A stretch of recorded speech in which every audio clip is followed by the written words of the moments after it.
Learn the most advanced recruiting techniques. Land the most desirable talent. Launch your company towards massive success. This is the Higher Power Radio Show with Rick Girard. You do not need to see 50 or even 10 candidates to make a hire. You only need to see one. So why do we feel like we need to see a lot of people to compare and contrast before making a decision? Because we've been conditioned to window shop in order to make sure that we're getting the best deal. So this is a transactional mindset. And the problem with this is it causes us to hire too fast with zero evidence to support whether or not we're making the right decision, resulting in bad hires. So let's change your perspective a little bit. Let's start by flipping your funnel. First and foremost, focusing on channels that produce the strongest hiring results, i.e., your referral network, warm recruits, and then supplement with job boards and applicants. Relationships, not money, are what drive people in today's hiring landscape. I'm Rick Girard, and welcome to the Higher Power Radio Show. We help entrepreneurs win the right hire. We do so by sharing insights from top-performing rebel entrepreneurs, disruptors, and game changers like our guest today, Miss Kate DeWald. She is the founder and CEO of OnCue. OnCue is a leading software and booking services for the moving industry. Launched in 2018, OnCue helps moving companies increase their revenue by as much as 400% year over year by automating many of their manual processes and enabling them to devote more time toward business growth and longevity. Prior to leading OnCue, Kate served in go-to-market roles to drive growth and industry-leading SaaS companies, including SuccessFactors and ServiceMax, which is what makes Kate the perfect expert for today's topic. Kate, welcome to the Higher Power Radio Show today. Thank you, Rick. It's a pleasure to be here. It's great to have you. Today, we're going to discuss why hiring is a long-term play, number one, and then we're going to talk about how to gain access to high-quality people by developing relationships. Sound like a plan? Sounds good to me. So let's talk about the challenges today, because I feel like recruiting and hiring is a reactive process for most of us. We get some money, oh God, we got to hire, you have a gap, you need to fill, somebody leaves, and it results in a lot of oh shit hires. Like, I've got to get somebody in this role. So there's a longer term play to this, and there's a better way to do this. Would you agree? How do we get ourselves out of that funk? Yeah, absolutely. So a few things, I'll talk a little bit about the problems that we have, and then we can talk through some of the solutions. The biggest challenges that we have are, first off, filling the top of the funnel with the candidates that we want for the particular roles that we're looking for. Sometimes we have too many candidates for a role and we're sorting through, and sometimes we have too few that don't really match our profile. And the other piece that's really important is making sure that the candidate has a stellar experience, regardless of if we hire the person. These people are spending time with us, we're spending time with them. We want to make sure that everyone comes out of it with a stellar experience, regardless of the outcome, whether we move to an offer and bringing them on board. So you hit the nail on the head there. You either have one of two problems. You either have too many people or too few. Let's deal with that a little bit, because when you have too many candidates, I think people think they're doing great because they go, oh, I got 100 people who applied to this job. That's not necessarily a good thing. That eats up a lot of time. But then again, how are you able to make sure that you're not missing the right people based on those applications? Yeah, that's definitely a challenge we see when we have too many applicants, because you get a lot, you get exhausted just sorting through, potentially making a really quick snap decision based on some heuristics that you have. That can be a pretty hard thing to get around. So some things that we do is making sure to ask some qualifying questions in the application process so that you can filter out, like for certain roles, as an example, we're hiring for a certain technical role, they have to have experience in that particular technical language. So that's one of the questions. And so that can help you if you can come up with a couple questions to just make sure that the person has the relevant skill set. That'll help you filter it down much more quickly so you can focus on the candidates that you want. And then on the opposite side of that, the funnel not getting enough candidates. Yeah. There's always this, well, I'd like to see more people. I've had hiring managers say that to me a lot. I like to see more people before making a decision. What's wrong with that? There's a couple things. Like, one, you could be shopping around and like you could have the great candidate and you're trying to find someone else in the process. Or you're limiting your funnel to a specific source, right? If your employee referrals can be great, however, for certain roles, you may want to broaden your search and look at people that maybe aren't looking for roles, aren't in your particular network. So you can bring in a different perspective, potentially a diverse candidate with a skill set, lots of different things. And so you've got to try different ways than simply just going to job boards, reaching out proactively yourself to candidates. I actually spend a good amount of time searching for profiles for leadership positions that we have and finding the ideal person or target profile of someone that we want to target and reaching out to them, talking to them who they know, and we might not be connected at all. So working as a partnership with your recruiters to have them help you in that scenario as well and find some good candidates too. When you treat each person like they're your only candidate, you're going to get a much clearer picture as to whether or not somebody is going to be the right person for the job. To get out of that window shopping mode, I think is really important to do. Treat each person like this is your person, and it's your job to figure out whether or not this person is properly positioned and has the right genetic makeup to do well at your company. Right. That's a really important point. That goes back to that, making the candidate's experience really good in the process. And you don't need to talk to 10 or 20 people for certain roles. You probably need to talk to 3 to 5. Sure. 10 to 20, maybe not. Well, if you only have one role open, you only need to talk to one person. That's a good thing. You just saved a ton of time. And this is why it's important to a company, because you're eating away a lot of time, especially when you have hundreds of people who have responded. That creates a lot more work for the people who are actually doing the phone screens. And the problem is that you can't really evaluate them or make judgment calls based off just the resume alone. I would much rather take the time, like you said that you were doing, is reaching out to people that you think might be good and developing a relationship with them. You're listening to the Higher Power Radio Show. For our podcast listeners, we're going to take a quick educational moment from our sponsors.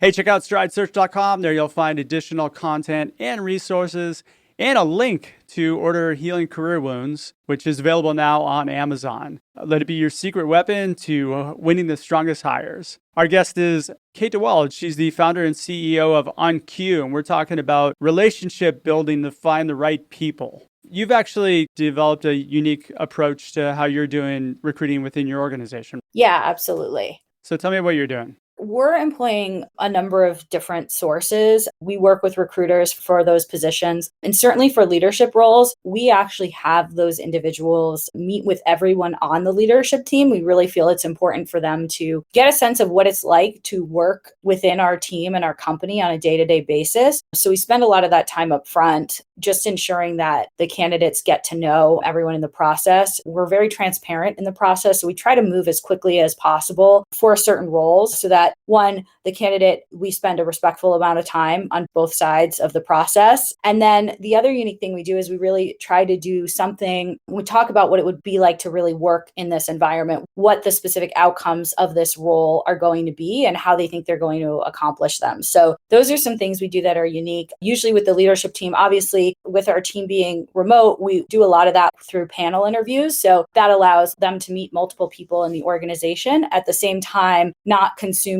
2 days of their workday. So it's like a respectable amount of time. And being really candid with the candidate in the process. If we have concerns, we ask them to reach out with their concerns for us. We also try to address those ahead of time as well. Or if something comes up in one of our conversations, we are transparent with the candidate of what we're thinking is a concern. Okay, cool. Now let's break this down. So let's talk about the funnel. So where are you spending your time primarily on the funnel? And the funnel being, where are you finding people? The big thing that we've found to be really helpful for finding people is LinkedIn. We actually were able to attract some really high quality caliber people to our team. And I asked them, like, how did you find us? And they said through LinkedIn and through my profile and through some of my writing. So what I realized with that is that's a great opportunity for us and for me to share a little bit about how we work, how I work, what I'm looking for. That speaks to some people, right? Like the things that I talk about are really about our company culture, and that company culture is a really great fit for the right person. So I try to do a lot of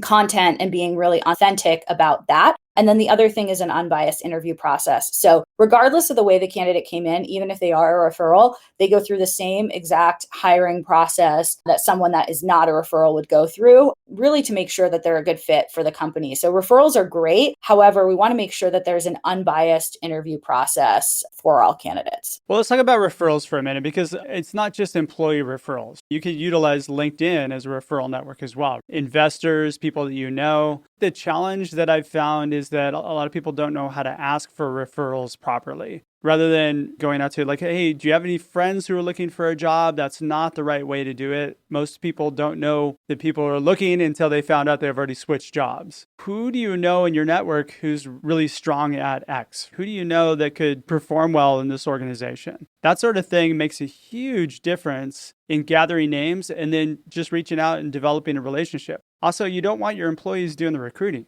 You want to reach out to them and just say, hey, look at somebody I know worked with you and I wanted to connect up. Not sure what's happening with you right now, but I wanted to find out if you'd be open to hearing about something potentially stronger. And a lot of times that opens the door for conversation. And then also those people that you talk to are also part of your referral network. Exactly. If they don't fit your corporate values, which you're going to find people that aren't, then you leave in a good place to where you have the right now to ask for referrals. I found that that's probably the place where we are most successful when making hires, because referred in people tend to stick longer. They've got somebody within the organization or there's some sort of connection to keep them there. Yeah, that's a great point. And building on that, yeah, that's usually what I do. I'll go to LinkedIn. I'll see if I have someone in that particular field that's an expert. And first, I might reach out to that person and say, listen, I'm starting to hire for this role. Help me understand. You're very successful at this. What do I need to be looking for in the person that I bring on board? And then we have a conversation about that, because it's all about setting this person up for success. And for roles that I might not have done myself before, I'm not an expert. So I like to go to an expert, talk to them.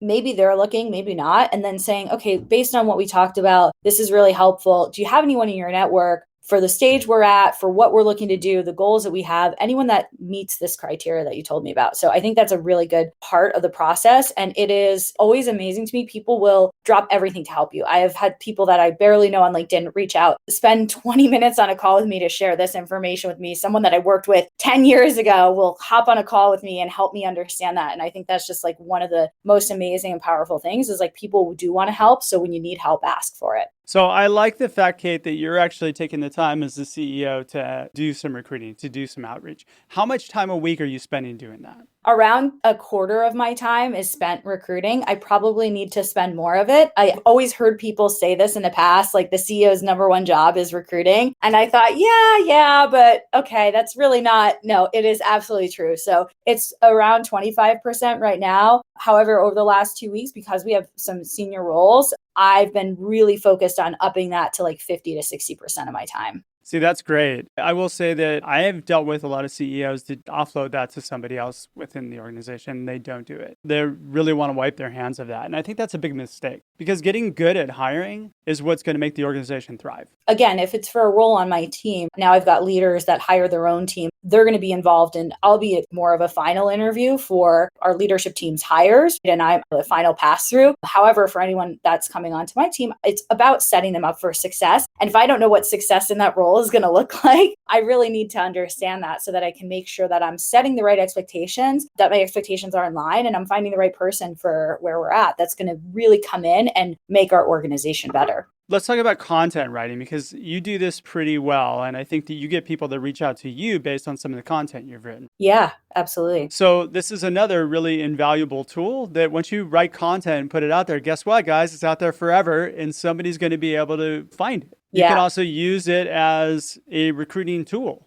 Exactly. I had a great connection with someone from one of the posts that I wrote, and we ended up connecting, and there might not be a role right now. This person was fantastic and shared their story with me and like was compelled to reach out from the content. And it was amazing to hear their story as well. And I was like, this person, this is like amazing. I don't know if I would have ever connected with this person if not for the content that I wrote about. And we had just such a relatable experience. And so it was amazing to hear someone else's story, share my own personal story with them, and like start to build a relationship. And regardless of, we might not have that role right now, maybe it's not the right fit for the individual. If we do have something, this is someone that I've now have a network with in a space that we will eventually hire someone in. Yeah, and you probably have them on a list now, and now you can actually cultivate that relationship over time. And then when you are ready for them, guess what? It's an easy phone call. Exactly.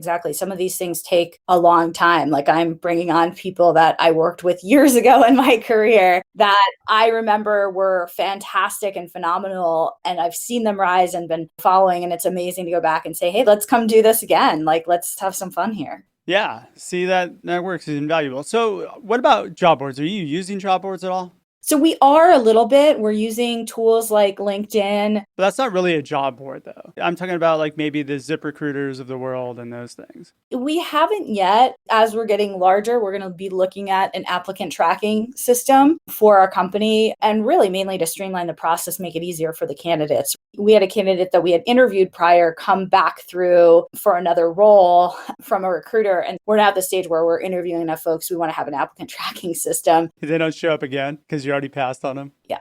Yeah, I get you on that one. So what are you doing to make sure that your interview process is unbiased? That's an excellent question. So training with our leadership team, reviewing questions prior that are going to be asked during the process. Our team, like from a senior leadership perspective, all of our team members have a lot of experience hiring. So they already know a lot of these basics. The other thing that we do to unbias the interview is we usually have some sort of exercise that we have the candidates do. We ensure that it's not a very large time commitment, but it's some sort of way into seeing how they are thinking about things. And that's helped us really remove a lot of the bias. Sometimes someone can be not a great interviewer. However, that's not important for their role. And they might not interview frequently because they've been in their position for 3 to 4 years. That's not a bad thing. And that's the person that we potentially want. Yeah, you don't want professional interviewers. Yeah, exactly. So you want people that are really good at communicating. And there is a difference to that. There's a difference between being good at interviewing and being good at communication. There is some overlap. However, I feel strongly there is a difference. And so you're doing some sort of calibration thing that removes the bias of,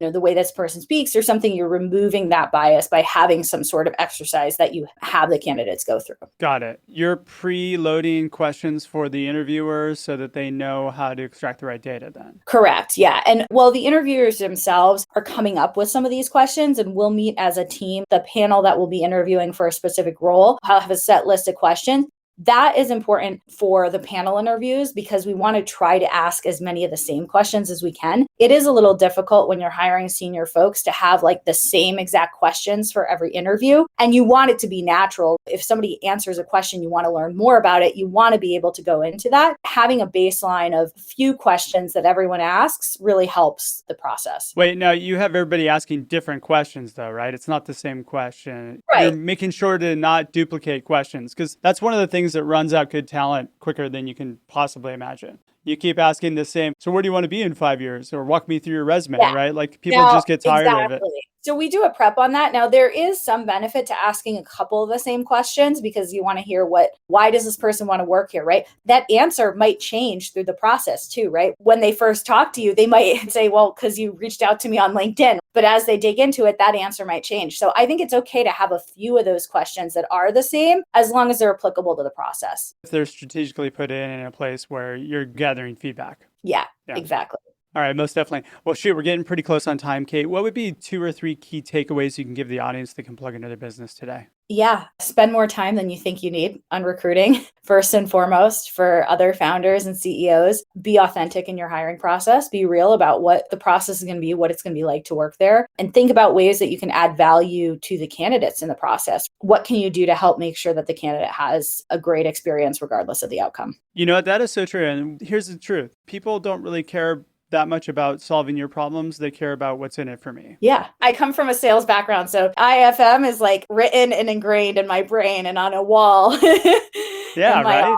So if I know what's in it for me, if I understand, and all you have to do is really bridge the gap in their brain or be able to check off those boxes for, hey, you have this pain, this pain, this pain. Here's how we can heal those pains. Right. And then next thing you know, you've got somebody who's all in. And when you ask that question, why do you want to work here? Then they give you 3 or 4 reasons why. Yeah.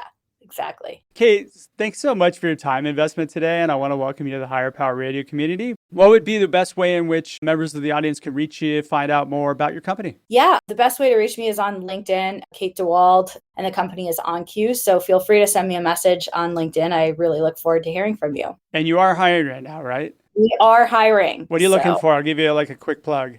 Okay, we're looking for a VP product and a head of customer success. All right. If you're out there, you know how to reach Kate.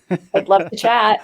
Absolutely. I want to thank our listening audience for tuning in to this week's episode of Higher Power. A quick thanks to our team. Brian Colburn, Andrea Ballin, and Ayla Gerard. If you're listening to the podcast, please subscribe, review, and share. This show is written for you, and we welcome your feedback. Join the Higher Power Radio community at Hire, H-I-R-E, Power, P-O-W-E-R, radio, R-A-D-I-O.com, or you can drop me an email at rick@stridesearch.com. Tune in next Tuesday. Our guest is going to be Nick Lovacini. He is the co-founder and CEO of Kettlespace. I'm your host, Rick Gerard, and you have been listening to the Higher Power Radio Show. Aloha.